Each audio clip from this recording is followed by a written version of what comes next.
Nous voilà au terme de 300 millions d'années d'évolution. Chaque étape a permis à l'abeille de développer des compétences et de s'adapter à la faune et la flore locale. Apis mellifera a conquis le monde.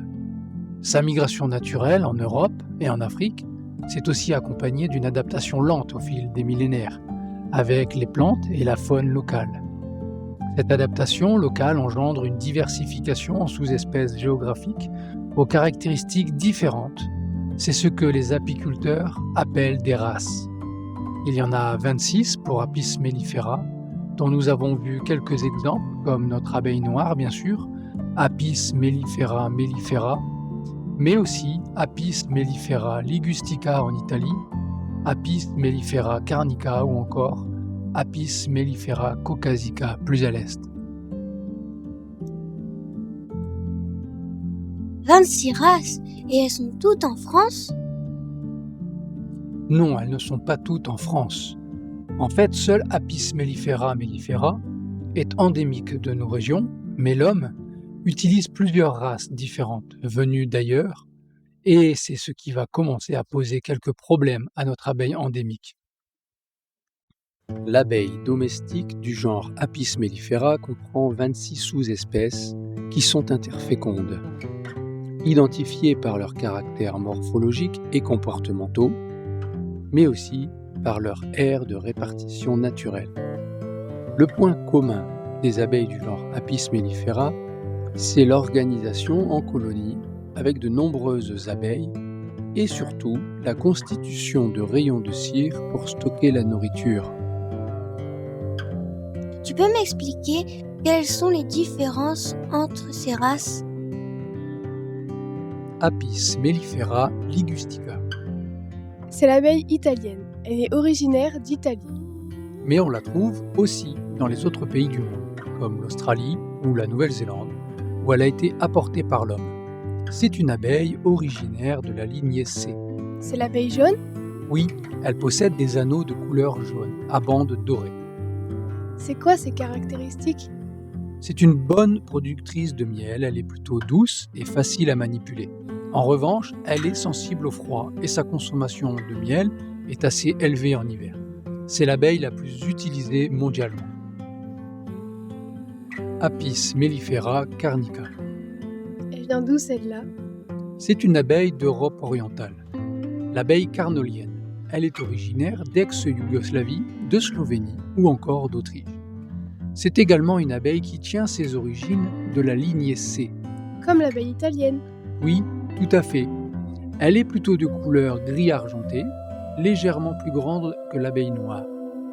Elle est réputée très douce également et connaît un développement explosif au printemps, ce qui fait qu'elle a une tendance très marquée à l'essaimage.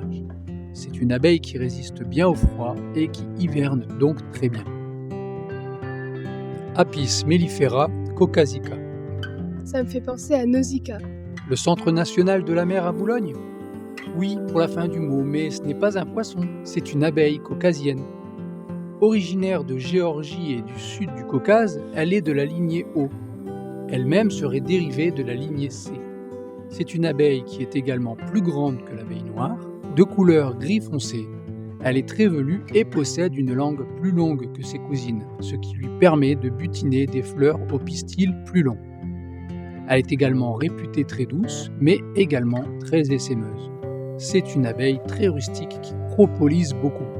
C'est quoi la propolis? La propolis, c'est une sorte de mastic qu'elle façonne à l'aide d'un exsudat qu'elle récolte sur les bourreaux.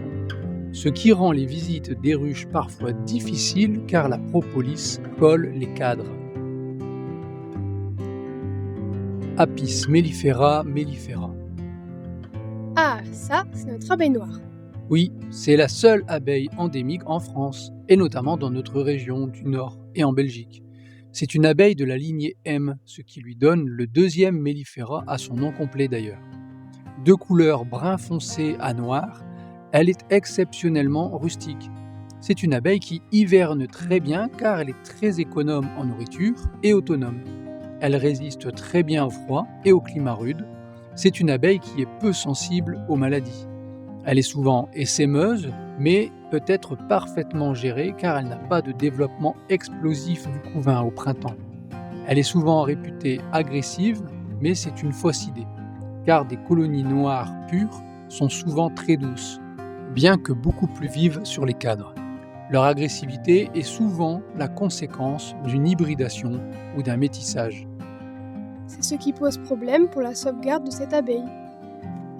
Comme nous l'avons vu, la répartition géographique naturelle d'Apis mellifera mellifera, autrement dit l'abeille noire, s'étend du nord de l'Espagne jusqu'à la Scandinavie et des îles britanniques à la Pologne et jusqu'à l'Oural. Mais une autre forme d'abeille mellifère existe? Oui, une abeille synthétique, fabriquée par l'homme, et qui pose également problème dans la sauvegarde de notre abeille noire. L'abeille buckfast. C'est une abeille synthétique, car elle n'a pas d'origine géographique. C'est une abeille qui est le fruit de plusieurs croisements effectués par le frère Adam de l'abbaye de Buckfast. Pourquoi avoir créé une telle abeille? Au départ, pour répondre à une absolue nécessité. Au début du XXe siècle, l'Angleterre fait face à une perte massive d'abeilles. Un petit acarien, du nom de Acarapis woodi, fait son apparition sur l'île de Wight.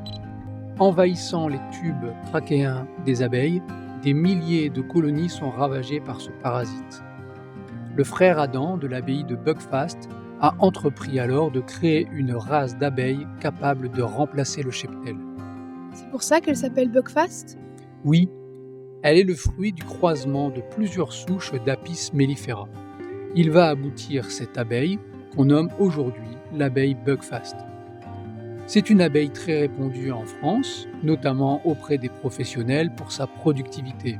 C'est une abeille réputée douce, elle est très productive en miel, cependant, elle a une tendance marquée pour l'essaimage. Au final, tu as dit pour chaque race qu'elle était essaimeuse. Oui, ça fait partie du mode de reproduction de l'abeille, difficile d'aller contre la nature. Mais ce n'est pas sans poser des problèmes à l'abeille endémique.